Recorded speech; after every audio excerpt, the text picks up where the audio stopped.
2019 में S-400 जो कि दुनिया का सबसे बेस्ट और सबसे महंगा एयर डिफेंस सिस्टम था, वो खरीदा और इसके लिए पश्चिमी देशों से भी लड़ाई मोड़ ले ली। F-35 जैसा स्टेल्थ लड़ाकू विमान मिलने वाला था, उसे भी लात मार दी इस S-400 के लिए। लेकिन आज पूरे 2 साल भी नहीं हुए इसको इस्तेमाल करते हुए, लेकिन आज वो इसको साइडलाइन करने जा रहा है और अपने देश की जो एयर डिफेंस पॉलिसी है उससे भी इसको निकाल रहा है। और इतना ही नहीं, इसके पीछे बहुत ही बड़े बड़े कारण हैं और ये कारण भारत जैसे देश के लिए बहुत ही बड़ी चिंता के सबक भी बन सकते हैं, क्योंकि भारत ने सबसे ज्यादा पैसे खर्च किए हैं S-400 पर। करीबन 42,000 करोड़ रुपए खर्च किए थे, जिसके बाद 5 S-400 डिफेंस सिस्टम हमें मिलने थे, उनमें से ज्यादातर तो हमको मिल गए। लेकिन उससे पहले दोस्तों, अगर अभी तक आपने इस चैनल को सब्सक्राइब नहीं किया है तो आपसे विनम्र निवेदन है कि आप इस चैनल को सब्सक्राइब कर वीडियो को लाइक करना ना भूलें। लेकिन वो बात अलग है कि हमने अभी तक इनको ढंग से इस्तेमाल करना भी नहीं सीखा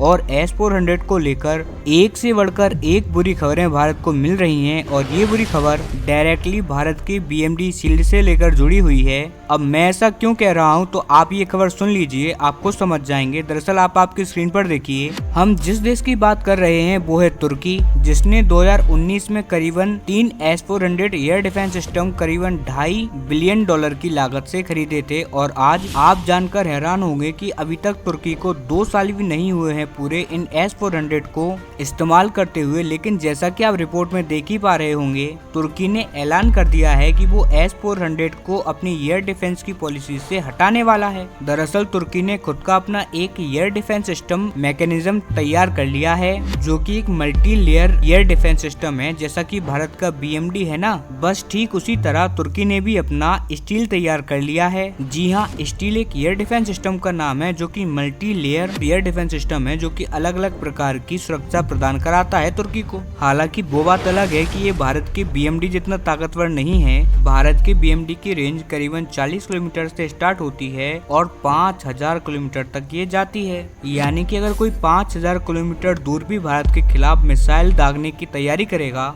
तो भारत अपनी BMD शील्ड के जरिए उस मिसाइल को उसी देश में 5,000 किलोमीटर दूर ही मारकर गिरा देगा। लेकिन यहीं पर जो तुर्की का स्टील है, इसकी मैक्सिमम रेंज है 100 किलोमीटर। लेकिन जैसा हम जानते हैं तुर्की एक छोटा देश है, उनके लिए 100 किलोमीटर की रेंज भी इनफ है। हालांकि स्टार्टिंग में तुर्की की प्लानिंग थी कि वो इसमें S-400 को भी इंटीग्रेट करेगा, जिससे इसकी रेंज 100 से बढ़कर 450 किलोमीटर हो जाएगी। लेकिन अब तुर्की ने फैसला किया है कि वो S-400 को अपने डिफेंस मैकेनिज्म से हटाकर एक तरफ कर देगा। और जैसा कि आप स्क्रीन पर देख ही पा रहे होंगे, इसी वजह से तुर्की में अब बहस चालू हो गई है कि जब आपको S-400 इस्तेमाल ही नहीं करना था तो 2,500 करोड़ रुपए देकर आपने इसको खरीदा ही क्यों। $2.5 अरब तुर्की जैसे छोटे देशों के लिए बहुत बड़ी बात होती है, स्पेशली ऐसे टाइम पर जब वहाँ पर आर्थिक हालत बहुत ही ज्यादा कमजोर हो, महंगाई 70-80% बढ़ गई हो। और इतना ही नहीं, इस देश की मुद्रा पिछले 4-5 सालों में 6 से 7 गुना गिर चुकी है।